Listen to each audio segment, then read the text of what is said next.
கரூர் நெரிசல் வழக்கில் திமுக போட்ட ஒரு மனுவுக்கு உச்சநீதிமன்றத்தில் பெரிய பின்னடைவு ஏற்பட்டிருக்கிறது. இந்த வழக்கை பற்றி தமிழக முதலமைச்சர் விஜய் மற்றும் அமைச்சர்கள் ஆதவ் அர்ஜுனா, ஆனந்த், நிர்மல்குமார் ஆகியோர் பொதுவெளியில் பேசக்கூடாது என்று தடை விதிக்க வேண்டும் என திமுக மனு தாக்கல் செய்தது.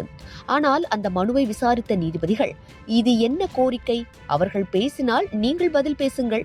பேச்சு சுதந்திரத்திற்கு எப்படி நீதிமன்றம் தடை விதிக்க முடியும் என்று நேரடியாக கேள்வி எழுப்பினர்.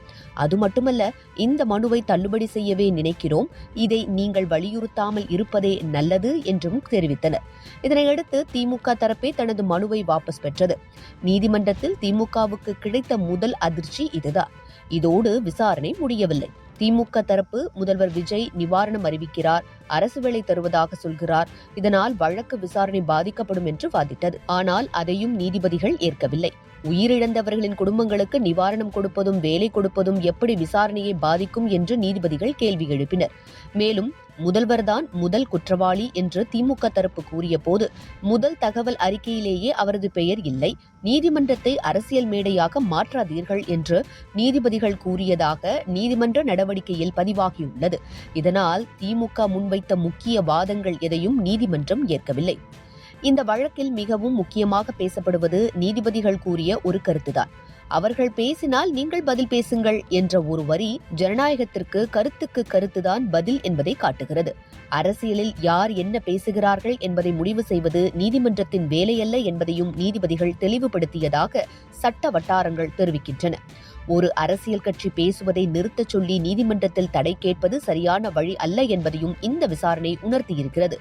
எதிர்க்கட்சியாக இருந்தபோது பேச்சு சுதந்திரம் பற்றி தொடர்ந்து பேசிய திமுக இன்று அதே பேச்சு சுதந்திரத்திற்கு தடை கேட்டு நீதிமன்றம் சென்றது என்ற விமர்சனத்தை அரசியல் எதிரிகள் முன்வைத்து வருகின்றனர்.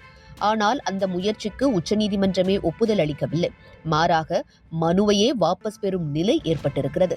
இதை அரசியல் ரீதியாக திமுகவுக்கு ஏற்பட்ட பெரிய பின்னடைவு என்றும் பலரும் பார்க்கின்றனர். கரூர் நெரிசல் வழக்கின் இறுதி தீர்ப்பு இன்னும் வரவில்லை. அந்த வழக்கில் யார் தவறு, யார் பொறுப்பு என்பதை நீதிமன்றமும் சிபிஐ விசாரணையும் தான் முடிவு செய்யும். ஆனால் இந்த இடைக்கால மனுவில் மட்டும் திமுக எதிர்பார்த்த எந்த உத்தரவும் கிடைக்கவில்லை. நீதிபதிகளின் கேள்விகளுக்கு பதில் சொல்ல முடியாமல் தாக்கல் செய்த மனுவையே திரும்ப பெற வேண்டிய நிலை ஏற்பட்டது. இதனால் அரசியல் விவகாரங்களை நீதிமன்றத்தின் மூலம் சமாளிக்க முயன்ற திமுகவின் திட்டத்திற்கு உச்சநீதிமன்றம் கடுமையான பதிலடி கொடுத்ததாக அரசியல் வட்டாரங்களில் பரவலாக பேசப்பட்டு வருகிறது.